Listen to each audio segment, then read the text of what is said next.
హృదయాన్ని ఖాళీగా వదిలేసి దేవునిని నమ్మడం అసాధ్యం.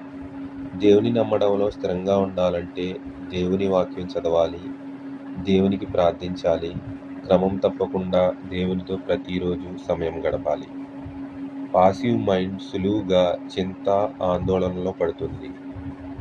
దేవుని వాక్యంతో నిండిన హృదయం స్థిరంగా, నిమ్మళంగా ఉంటుంది. సామెతలు 4:23 ఇలా చెప్తుంది: నీ హృదయంలో నుండి జీవధారలు బయలుదేరును, కాబట్టి అన్నిటికంటే ముఖ్యంగా నీ హృదయమును భద్రముగా కాపాడుకొనుము అని ఉంది. హృదయాన్ని ఖాళీగా గాలికి వదిలేయకూడదు. హృదయాన్ని దేవుని వాక్యంతో నింపుకున్నప్పుడు మనలో ప్రేమ, సహనం అనే గుణాలు వృద్ధి చెందుతాయి. మనం కొంచెం కొంచెంగా దేవుని ఆత్మ సహాయంతో క్రీస్తు స్వరూపంలోకి మార్చబడతాం.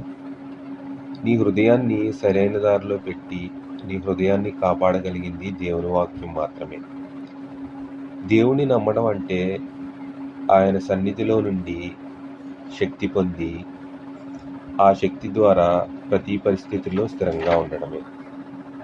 యెహోవా యందు నమ్మిక ఉంచువారు కదలక నిత్యము నిలుచు సీమోను కొండవలే ఉందురు. ఆమేన్.